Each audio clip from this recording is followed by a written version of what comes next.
This is the cleanest retrofit wiring for an illuminated shift knob you will ever see. There are no wire splices. This is directly from the vehicle harness. I robbed the ground and switched voltage line from the old DSC switch, which is now part of this MDM button, and took apart an E39 harness, found the right connector that'll plug into the E60 harness and put it on there. The only thing we're missing is the shift knob, which I purchased 2 months ago.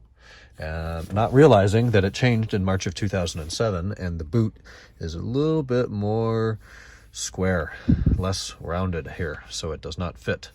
So now the right boot's on the way, but it's looking like it's going to be a couple of weeks out, which is very disappointing. I fixed the brake pad wear problem. It's not bitching about that anymore, but now the brake light is on yellow, and it's 7:10 p.m. and I'm just fried. So that'll be diagnosis and more research for tomorrow. The whole interior has been Z9'd and then Swiss waxed. It looks way better than it did. The leather is now much more so matte. We haven't gotten to the steering wheel or the e-brake handle yet, but the door panels and seats are done. Batteries charging again. Center console's back in, seats back in, throttle pedals in, everything's torqued to spec. We got a lot of reassembly to do under here, but I need to make sure the wiring's right before I do that. I only have this up here so the hood sensor and air quality sensor are plugged in. No sensors on that side. The list of parts to go back on has gotten quite small. We have the belly pan, piece of heat shielding DME box lid. That's an old part that can be gotten rid of. I got some exhaust bolts, the exhaust clamps. That is pretty much it. And the front fender liner. And then we're still waiting on the bolt for the trans cooler, which is why I have not yet put the exhaust back on. Otherwise, the exhaust is ready to go on. It's not really that loud at all, actually, with the exhaust off. In fact, it's about the same as a muffler delete at start and idle. Oh, look, it's dark. It's dark. It's dark. Garage time. Hey, welcome to Tuesday night. So it was a E60 shop day, as you saw. I gave you an update up there before I came back here. Yesterday, we had finally figured out how to code the DSC module to manual. Every time I tried to write manual instead of SSG or SMG, it gave me some error, and it was really vague, and I found out you had to change the vehicle build date to think that it was after the manual production started. So I wrote the build date to a 2008, September of 07 model year on the CAS and the LMA, general module and the light module. And I wrote those changes, then went, downloaded the trace file from the DSC module, changed it to manual, saved the man file, wrote the man file to the DSC module, and it worked. It actually accepted that change. Then I was able to go back and change the build date back because I had a lot of incompatibilities. I think the car was looking at the fact that, hey, I'm a 2008 now, and it was looking for a 2008 SCM module and 2008 other shit. The car doesn't have that. It's still a stock DME and CAS, even though the LMA is a 2010, really. It's the latest LMA available, but it works in compatibility mode or whatever to have facelift lights on an early car.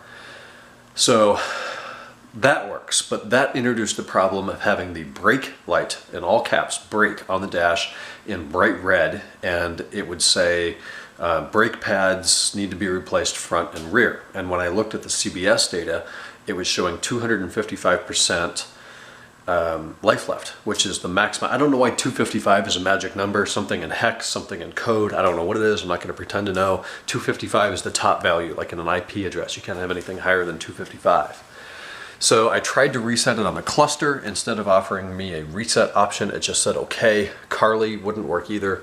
So I ended up having to use ISTA Plus, which I'm new to the ISTA game. I have the software, it works, I just don't know how to use it yet, so I'm working on that.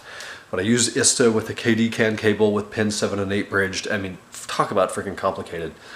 But I was able to go in, look at the CBS data, reset the pad wear sensor for the front and rear pads. The light changed, the brake light on the cluster changed from red to yellow or orange. And I need to pull the code tomorrow and see exactly what it is. I looked in ISTA, but ISTA doesn't give me values that I'm as familiar with. I want to see something in INPA or even Carly or something more basic because I'm more comfortable with that right now.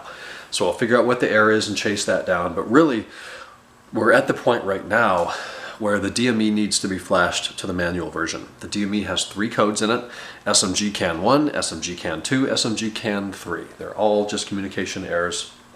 because the ECU, the DME flash, is still looking for a SMG ECU, and that does not exist. And I know that I'm talking about A, B, C, D, E, F, G, H, I, J, K, L, M, N, O, P right now, but it all means something, and my head is a whirlwind, and I'm 100% serious when I say I go to bed at night, and right now I am dreaming about grounds and pins and the X245 and the X681 and pin 17 on the DME A65A is going to X60002 on the DME X6000. I mean, it is over the top.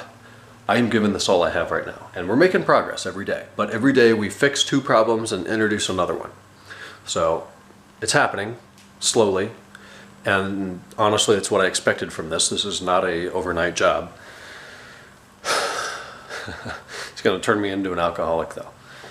So anyways, it is Tuesday night. Kenan made chicken. I made a grilled cheese. And we watched some comedians in cars getting coffee and had some peach pie. Tomorrow, I want to flash the DME and get the DME in manual state before I go and chase a bunch of errors that are maybe caused by a problem with a SMG-tuned ECU talking to a manual-tuned DSC module. That could be a thing, I don't know. So I want to get the tuning or the coding right. Really, it's drivable right now. The problem is it's in, increased emissions, limp home mode. You start the car, the RPM limiter comes down to 3,500 instead of the normal cold 6,500, 5,500 or so. The wheels are actually connected to a clutch pedal, which is really cool.